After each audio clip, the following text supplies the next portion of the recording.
इफ़्तार करने से पहले की दुआ और इफ़्तार करने के बाद की दुआ मैं आप लोगों को आज बताने जा रहा हूँ।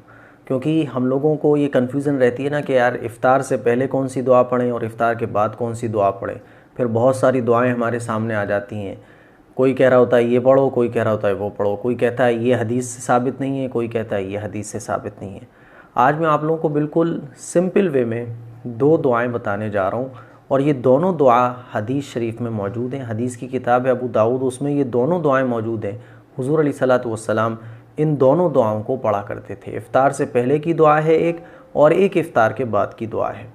और ये मैं इसलिए बता रहा हूँ ताकि आप लोग जो कन्फ्यूज़न माइंड में बनी रहती है ना कि कौन सी दुआ पहले पढ़ें, कौन सी बाद में पढ़ें, कौन सी ना पढ़ें, कौन सी पढ़ें, कौन सी हदीस से साबित है, कौन सी हदीस से साबित नहीं है, इसीलिए नो प्रॉब्लम होकर आप इन दो दुआओं की आदत बना लें।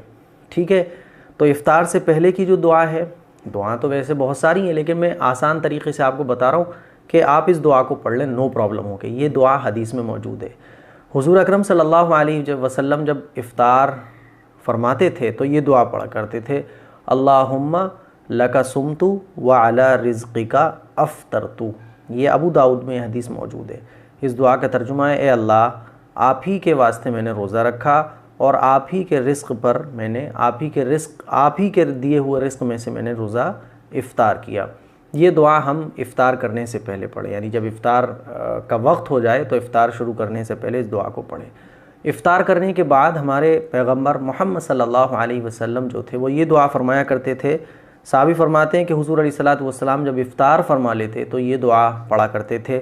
देखिए स्क्रीन पर आप, ज़हबज़्ज़मअु वब्तल्लतिल उरूक़ु व सबतल अज्रु इंशाअल्लाह। इस दुआ का तर्जुमा है कि प्यास चली गई, जो रोज़ा रखने के बाद जो प्यास थी वो इफ़्तार करने के बाद ख़त्म हो गई, और प्यास की वजह से जो रगें सूख गई थी वो तर हो गई, और अज्र जो है वो साबित हो गया अगर अल्लाह ने चाहा।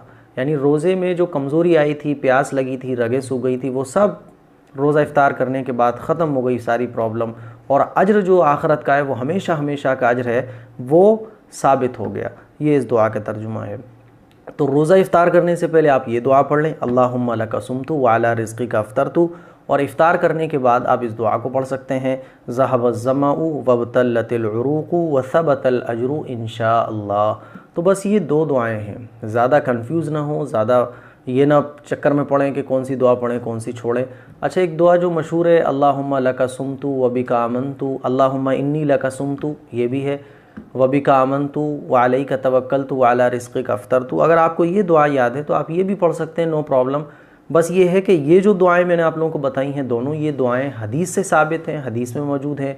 और ये जो दुआ बहुत ज़्यादा मशहूर है, अल्लाहुम्मा इन्नी लका सुमतु व बिका आमनतु व अलैका तवक्कलतु, ये दुआ किसी हदीस में ज़िक्र नहीं है, लेकिन इस दुआ को अगर कोई पढ़ता है तो पढ़ना जायज़ है, गुनाह नहीं है।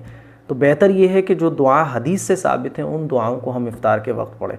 तो ये दो दुआएं हैं जो हुज़ूर अलैहिस्सलातु वस्सलाम पढ़ा करते थे इफ़्तार से पहले, इफ़्तार के बाद।